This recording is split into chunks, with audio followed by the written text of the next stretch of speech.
Oke, cinta itu kan berasal dari bahasa Sanskerta ya, cin, yang artinya selalu memikirkan, ingin memiliki. Tapi kalau eh, yang landasan dari nafsu atau yang benar-benar sejati itu kaitannya mungkin ketika memang sudah ada ikatan yang sah dan tidak.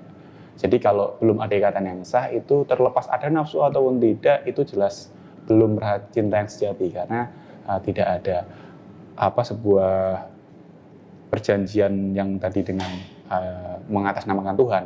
Tapi ketika sudah ada akad yang sah itu pasti cinta sejati, dan cinta yang sejati ini yang bisa everlasting.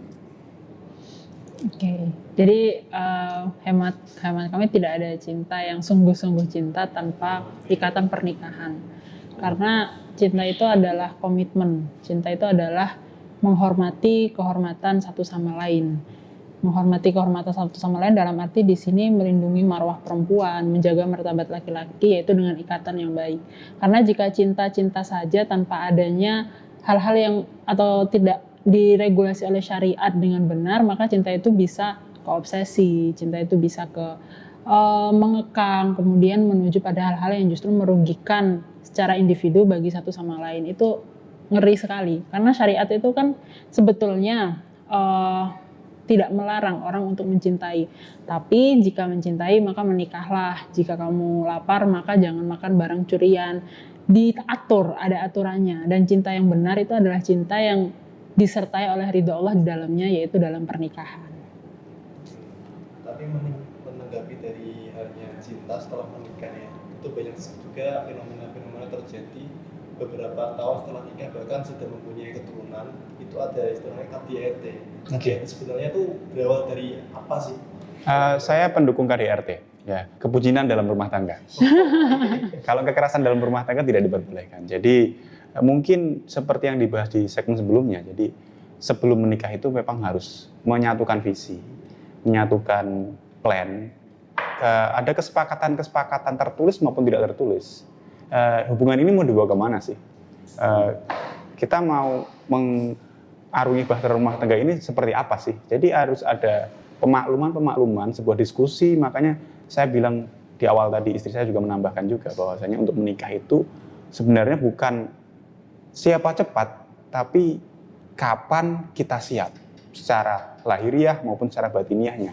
Dan kalau banyak yang mengatakan banyak orang siap untuk menikah tapi kadang belum bersiap untuk berumah tangga, dan bahkan juga belum bersiap untuk menjadi orang tua. Makanya perlunya parenting, perlunya pendidikan pranikah dan sebagainya. Seperti itu mungkin dari saya. Kalau Mas?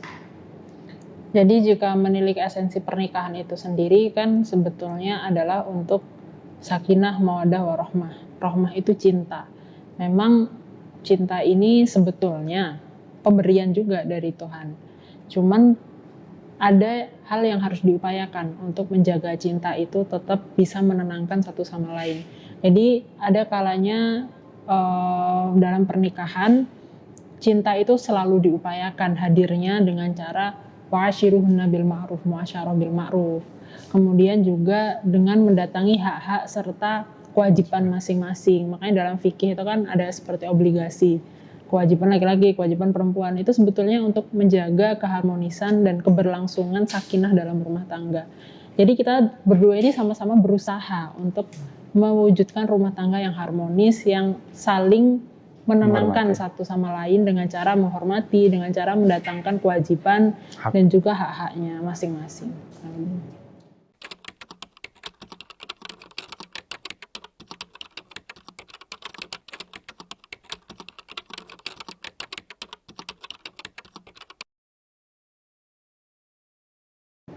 Sebetulnya jika melihat hak dan kewajiban perempuan bagi laki-laki itu kita menganut pada madzhab ya, madzhab arba'in, madzhab 4. Dalam Syafi'iyah sendiri diketahui bahwa memang sebetulnya memasak, mencuci, memenuhi segala kebutuhan rumah tangga dari sandang, papan maupun pangan itu adalah kewajiban laki-laki. Bahkan ketika seorang wanita ini menyusui anaknya dan dia meminta ujrah atau upah kepada suaminya dari air susu tersebut, maka sang suami ini harus memberikan upah sesuai yang diminta dari sang istri.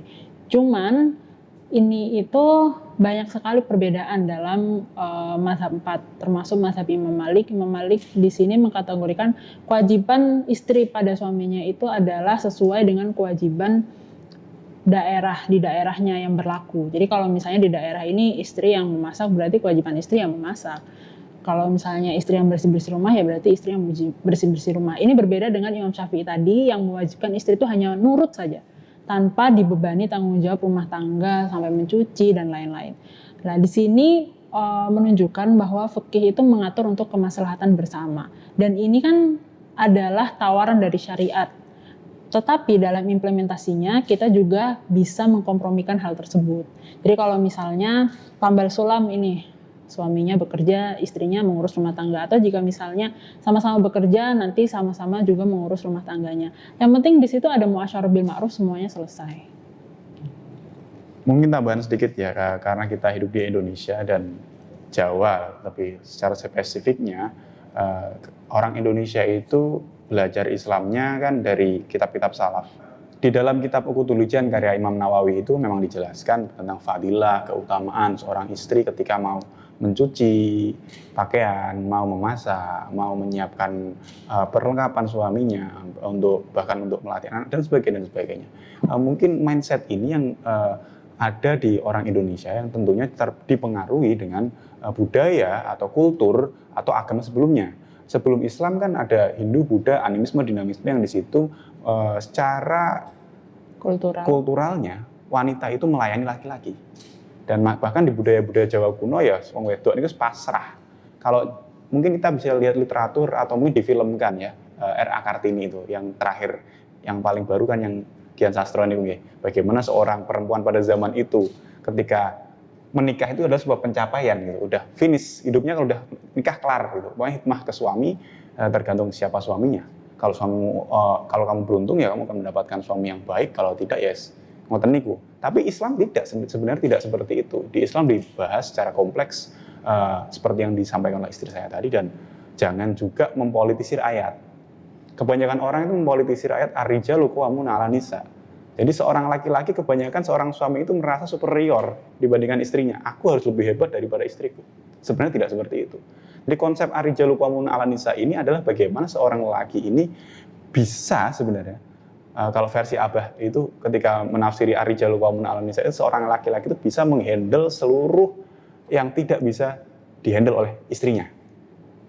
Jadi konsepnya ar-rijalu qawwamuna 'alan nisanya itu bukan berarti laki-laki serta-merta superior, serta-merta mengekang kebebasan dari perempuan. Mungkin seperti itu. Yang penting saling menghargai, saling menghormati tupoksi masing-masing.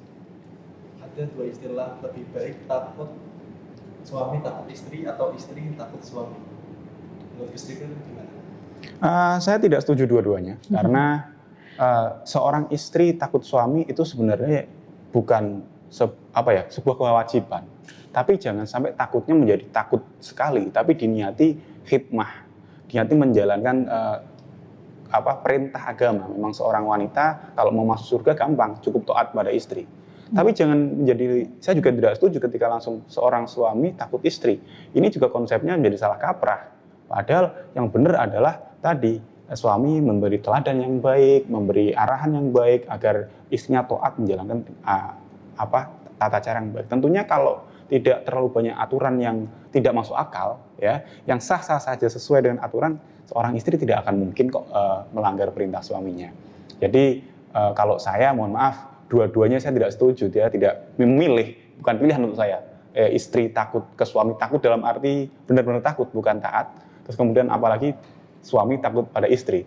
Itu dua ini tidak akan terjadi apabila laki-lakinya menghormati istrinya dan istrinya juga menghormati suaminya sesuai dengan tupoksi masing-masing, sesuai dengan plus minus masing-masing. Bagaimana seorang laki-laki bisa menjadi tadi melengkapi yang tidak bisa dilakukan istrinya, seorang istri juga bisa melengkapi apa yang tidak bisa dilakukan oleh suaminya. Mungkin seperti itu kalau dari saya. Monggo silahkan. Jadi memang ada hadis yang diriwayatkan oleh Sayyidah Aisyah bahwa sesungguhnya pernikahan bagi seorang perempuan itu separuh pengabdian. Dalam artian hidupnya itu separuh harus diabdikan untuk suaminya. Nah, di sini jelas jika yang meriwayatkan hadis itu adalah memang memang dari Sayyidah Aisyah sendiri, maka berarti perintah-perintah untuk mengikuti suami, taat suami, kita melayani suami itu sama dengan kita melayani perintah Tuhan. Bukan hanya melayani individu seorang laki-laki yang namanya manusia, makhluk khata' wan nisyan, kemudian ada tidak sempurnanya. Tapi dengan kita berkhidmah dan juga melayani sosok seorang suami yang kita miliki, itu sama dengan kita melayani perintah Tuhan. Jadi diniatkan begitu, berkhidmah untuk melayani perintah Tuhan supaya menghasilkan keluarga yang sakinah, mawaddah, dan juga keluarga ini kan adalah masyarakat terkecil dalam sebuah bangsa. Jika masyarakat terkecilnya ini bisa berjalan dengan baik, bisa harmonis, menghasilkan anak-anak yang sehat secara mental atau spiritual, maka kedepannya peradaban umat Islam itu akan menjadi lebih baik juga. Jadi semua dimulai dari diri sendiri, dimulai dari pasangan suami istri yang saling menghargai.